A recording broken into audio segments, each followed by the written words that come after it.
അസ്സലാമു അലൈക്കും വറഹ്മത്തുള്ളാഹി തആല വബറകാതുഹു.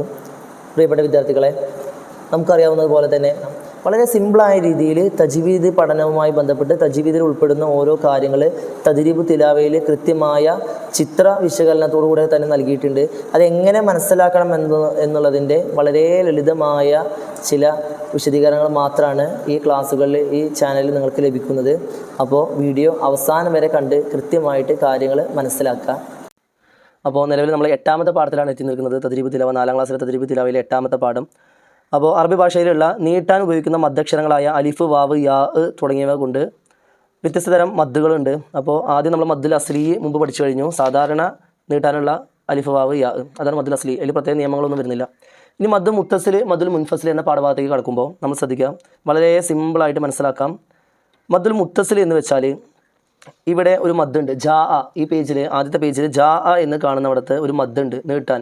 ജീമിനെ നീട്ടാൻ ഉപയോഗിക്കുന്ന അക്ഷരം അലിഫാണ്, ജാ. ഈ അലിഫിന് ശേഷം ഹംസ് വന്നു. അത് വന്നത് വേറെ വാക്കിലല്ല, ഇതേ വാക്കിൽ, ഒരു വീടിലാണ്, ഒരു വാക്കിലാണ് അലിഫും തൊട്ടടുത്ത് ഹംസയും വന്നത്. ഇങ്ങനെ വന്നാൽ അതിന് പറയുന്ന പേരാണ് മദ്ദുൽ മുത്തസിൽ. ഓക്കെ, ഒരു വാക്കിൽ തന്നെ ഒരു മദ്ദക്ഷരവും തൊട്ടടുത്ത് ഹംസയും വന്നാൽ അതിനെ പറയുന്ന പേരാണ് മദ്ദുൽ മുത്തസിൽ. വേറെ ഒന്നും ഇതിൽ മനസ്സിലാക്കാനില്ല. ഇനി ഇവിടെ നോക്കി നോക്ക്, മദ്ദക്ഷരമായ അലിഫ് വന്നിട്ടുണ്ട്, പക്ഷേ ഹംസയും വന്നിട്ടുണ്ട് മുമ്പ് പഠിച്ചതുപോലെ. പക്ഷേ ഇവിടെ ഒരു വ്യത്യാസമുണ്ട്. ഹംസ വന്നത് ഈ വാക്കിലല്ല, തൊട്ടടുത്ത വാക്കിലാണ്. രണ്ടും അടുത്തടുത്ത് വന്നിട്ടുണ്ട്, പക്ഷേ ഒരു വാക്കിലല്ല വന്നിട്ടുള്ളത്, തൊട്ടടുത്ത വാക്കിലാണ്. അപ്പോൾ മദ്ദക്ഷരത്തിന് ശേഷം ഹംസ തൊട്ടടുത്ത വാക്കിൽ വരികയാണെങ്കിൽ അതിന് പറയുന്ന പേരാണ് മദ്ദുൽ മുൻഫസിൽ. ഓക്കെ, ഇത്രയേ ഈ പാടുള്ളൂ, വേറെ ഒന്നുമില്ല.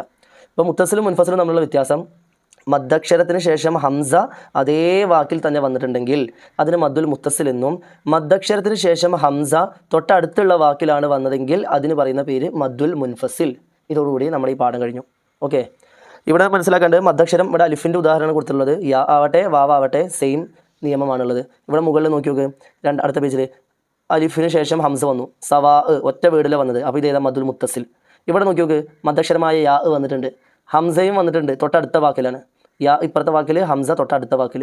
അപ്പോൾ ഇത് മദ്ദുൽ മുൻഫസിൽ. ഓക്കെ, ഇവിടെ മാ എന്നുള്ളത് ഒന്ന്, അഗ്ന വേറെ, ഇവിടെ ജാ ഒറ്റ വാക്കിലാണ്.